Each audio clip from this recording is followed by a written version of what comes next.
जो इंडेक्स के साथ पैरेलल नहीं है, वहाँ पे अच्छी तेज़ी बनी है और हमें लगता है कि वहाँ पे अगर आप देखें तो जैसे आपने अभी डिस्कस किया था डिवीज़ लैबोरेटरीज़, मुझे लगता है वहाँ पे अच्छी तेज़ी बनेगी।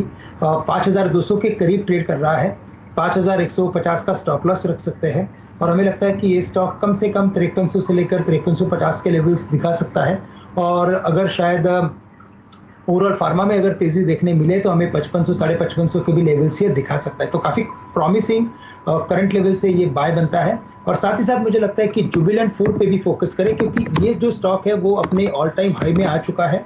अच्छा खासा एक स्विंग हाई क्रॉस किया है, वॉल्यूम में बढ़त है और इंडिकेट कर रहा है कि ये स्टॉक कम से कम 4500 के लेवल्स दिखा सकता है। तो 4200 के स्टॉप लॉस के साथ जुबिलेंट फूड को भी बाय किया जा सकता है। श्रीकांत जी, आज हम सुबह से ही जुबिलेंट फूड पे फोकस कर रहे हैं, आप यकीन मानिए। ये चंदन जी, इन्होंने कल पिज़्ज़ा मंगाया था और सुबह से ये आतुर हैं आज जुबिलेंट फूड्स पे, तो ये सुबह से बातचीत जारी है हमारे यहाँ। मीनवाइल वो टाइटन की कॉल जो है वो 64 रुपये हो गई है, आप समझ लीजिए कि होके आ चुकी है, अच्छा मूव देती हुई। और उसके बाद आप एक स्टॉक लेके आइएगा, अभी जो डिस्कशन हो रहा था दिवीज लैब, वो डे हाई पर आ गया और साथ ही साथ हिंदुस्तान यूनिलीवर ये भी डे हाई पर इस वक्त आके ट्रेड करता हुआ। अब चलते हैं राजेश पालवी जी के पास। पालवी साहब, आपको क्या इंप्रेस कर रहा है इस क्लोजिंग में, अदर देन बैंकिंग, या फिर आप बैंकिंग पे कैपिटलाइज करके ही कोई मोमेंटम कॉल कैप्चर करके जाना चाहेंगे?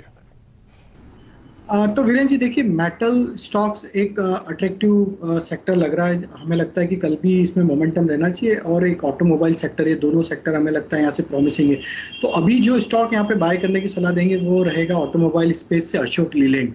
ये स्टॉक में देखें तो जिस तरीके से अब ये अपने हाईएस्ट कॉल कंसंट्रेशन वॉल के पास अब ट्रेड कर रहा है 140 का, अगर हम स्ट्राइक का इसका कॉल कंसंट्रेशन देखें तो ऑलमोस्ट 1 करोड़ शेयर का ओपन इंटरेस्ट इस पे खड़ा हुआ इस 140 की कॉल पे। और जिस तरीके से स्टॉक में अब मोमेंटम बना है, हमें लगता है कि इसमें कल के सेशन में शॉर्ट कवरिंग का मूव एक अच्छा बनते हुए दिख सकता है। तो अशोक लीलैंड यहाँ से बाय करने की सलाह रहेगी। 139.50 के आसपास अभी फ्यूचर ट्रेड कर रहे हैं, इसमें आप 136.50 ये स्टॉप लॉस रखें। टारगेट हमें लगता है कल जो आ सकते हैं इसमें आ सकते हैं 146 से 149 तक के अपसाइड के टारगेट अशोक लीलैंड में आते हुए दिख सकते हैं। और इसमें आज जो शॉर्ट कवरिंग का मूव बना है और अब ये 140 को जैसे ही क्रॉस करेगा तो एक बड़ा शॉर्ट कवरिंग का मूव इसको यहाँ से 146 148 की तरफ लेके जाएगा। ओके, तो आपको अगर आप देखें अशोक लेन पे काफ़ी कॉन्फिडेंस आता हुआ, बहुत स्ट्रॉन्ग स्ट्रक्चर है, याद रखिएगा ये। और अब एक काम करते हैं, प्रकाश कावा सर के पास चलते हैं। प्रकाश सर, आप क्या कैरी करेंगे कल के लिए? BEL, भारत इलेक्ट्रिकल्स लिमिटेड, इसका चार्ट स्ट्रक्चर तो मुझे बहुत ही अच्छा लगता है और जो साइडवेज मूव मिला है, स्लाइटली बेरिश बायस था, वो आज नेगेट हो चुका, अब मूव शुरू हुआ है। BEL स्टॉप लगाना चाहिए 208 का, बस 215 पॉसिबल है कल तक। BEL, Bharat electricals limited. चलिए, भारत इलेक्ट्रॉनिक्स लिमिटेड आपको पसंद आता हुआ दिख रहा है गावा साहब की तरफ से, और कुछ ही समय पहले यहाँ पर हम लोगों ने टिप्पणी करी थी। वॉल्यूम है लगभग 37,83,000 शेयर और बिल्कुल रिकॉर्ड हाइस की तरफ ये काउंटर बढ़ता हुआ, 212 रिकॉर्ड हाई पिछला है। निफ्टी दिन के उच्चतम लेवल पर 17,996। उम्मीद कीजिए आज कि आप 18,000 के ऊपर क्लोज देखें, ये एक बहुत ही अहम दिन होगा बाजार के लिए। जोड़ते हैं चंदन तपड़िया साहब को, जानने की चेष्टा करते हैं उनका कन्विक्शन ट्रेड क्या होगा बुधवार के लिए। चंदन जी। जी देखिए, दो काउंटर सेल जी मेरे को समझ में आ रहे हैं और आप एक बोलोगे तो एक, नहीं तो दो पे डिस्कस कर देंगे। एक तो डिविस्लेब है। डिविस्लेब मेरा मानना है कि अब BTST का एक परफेक्ट कैंडिडेट बन रहा है, क्योंकि यहाँ पे जो पिछले एक बड़ा स्विंग बना था 4 अक्टूबर का 5315, उसके बाद में उसके लगभग 1/3 रिट्रेसमेंट को रिटेस्ट करके और वापस मोमेंटम दे रहा है। जिस दिन इतना बड़ा मूवमेंट आया था उस दिन का क्लोज था 5220, उसके बाद का क्लोज था 5217 और आज हाईएस्ट डेली क्लोज के लिए काउंटर तैयार है। तो मैं ऐसा मानता हूं कि क्लोजिंग बेसिस पे इस काउंटर का एक बड़ा एक होल्ड हुआ है, इसकी वजह से यहाँ पे मोमेंटम बनेंगे।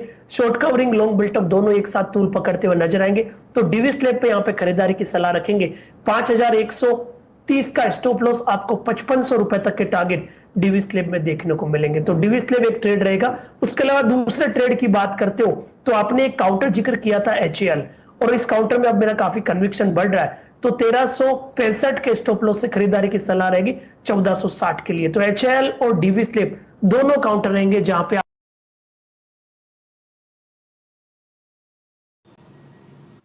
बिल्कुल सेल जी देखिए, एचडीएफसी बैंक पिछले कुछ दिनों से यहाँ पे अपने आप को होल्ड कर रहा है और ऐसा मानना है कि निफ्टी बैंक को एचडीएफसी बैंक की सहारा देता हुआ नजर आएगा। और पिछले दिन का जो कैंडल बना है और स्टॉक में अब वापस एक मोमेंटम बना हुआ है, लग रहा है यहाँ पे अप मूव लगभग 1700-1720 की तरफ बनेगा। तो एचडीएफसी बैंक में बिल्कुल पॉजिटिव बायस यहाँ पे रहेगा। 1600 के स्टॉप लॉस से आपको 1700 तक के लेवल यहाँ पे मिल सकते हैं।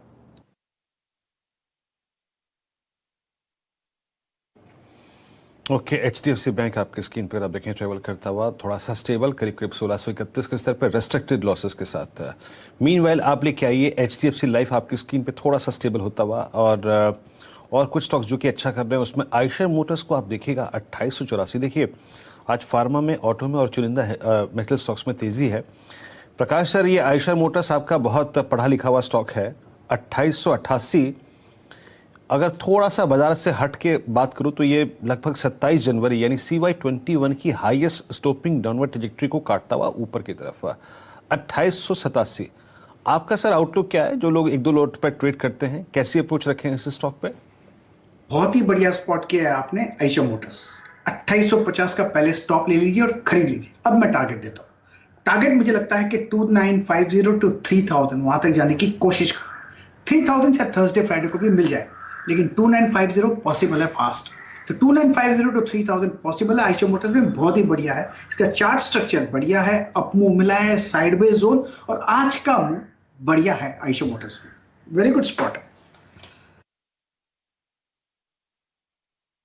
साहब वापस लाइए निफ्टी को स्क्रीन पर और समझिए बुल्स और बेयर्स के बीच में जो बहुत जबरदस्त तकरार हो रहा है उसके बीच में निफ्टी आपको फिलहाल ट्रैप्ड दिखेगा।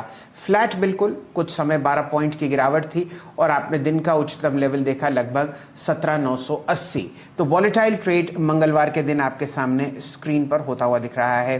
कौन कौन से काउंटर्स हैं जहां पर आपको बुल्स फ्रंट फुट पर देख रहे हैं, और ये है फार्मा स्पेस से ल्यूपिन, ऑटो स्पेस से बजाज ऑटो और हीरो मोटर्स, और अब आपके सामने जो मूव्स आते हुए दिख रहे हैं वो तब्दील हो रहे हैं फार्मा स्पेस पर, कैडिला पर। यहाँ पर एक नज़र डालते हैं और जोड़ने की चेष्टा करते हैं यहाँ पर राजेश सतपुते साहब को। राजेश जी, क्योंकि फार्मा में डिफेंस देखा जा रहा है, कुछ रणनीति आप कैडिला पर करेंगे? दिन का उच्चतम लेवल 553। सर जी, मुझे लगता है कि जिस तरह से फार्मा में रिकवरी है उसमें कैडिला भी पीछे नहीं रहेगा। Look at Lupin, look at Aurobindo pharma, मुझे लगता है ये दो लीड करें, कैडिला उसके पीछे जाएगा at a level of 555 in future. It's a clear cut bye. आपको स्टॉप लॉस रखना है दिन के लो का, तो आपका सिर्फ 5 रुपए का स्टॉप लॉस होगा। ऑन द कॉन्ट्ररी जो टारगेट है रिस्क टू रिवॉर्ड बढ़िया बैठता है। मेरे हिसाब से इसका इंट्राडे का टारगेट होगा 574 का, लेकिन पोजिशनली मुझे लगता है 585, 590 मुझे लगता है कल तक आना चाहिए। So Cadila is well placed at this level. It's a clear cut buy in pharma. Cadila के साथ साथ डायरेक्टर साहब लेके आइए यूबीएल का चार्ट, और मैं इसलिए इस पर चर्चा आपको करता हुआ दिख रहा हूं क्योंकि डिफेंसिव स्पेस में आप लिकर स्टॉक्स में बढ़िया पैसा वापस जाते हुए देख रहे हैं। 1700 आपके सामने, और यहां पर लगातार 4 दिन से आप मोमेंटम ट्रैक कर रहे हैं। क्योंकि रैली ऑलरेडी 4 दिन की हो चुकी है, तो यहां पर पोजिशनल ट्रेड आपको चंदन जी सजेस्ट करते हुए दिखेंगे। चंदन जी, यूनाइटेड ब्रूरीज आपके लिए। बिल्कुल, यूबीएल देखिए काफी अच्छा यहाँ पे मोमेंटम है, और स्पेशली मैं नॉन एफएनओ में रेडिको को भी फोकस कर रहा हूँ। तो कहीं ना कहीं साफ संकेत है कि पूरा ये लिकर स्पेस है वो बज में है और मोमेंटम ब्रेकआउट्स यहाँ पे देखने को मिल रहे हैं। तो यूबीएल और मैकडोवेल दोनों में पॉजिटिव बायस है, और यूबीएल में आप देखोगे पिछले कुछ दिनों में लगभग 12 से 15% का ओपन इंटरेस्ट एडिशन हुआ है। तो पॉजिटिव बायस यहाँ पे रहेगा यूनाइटेड ब्रेवरीज पे। 1680 के सपोर्ट से आपको यहाँ पे 1750 तक के अपसाइड मिल सकते हैं।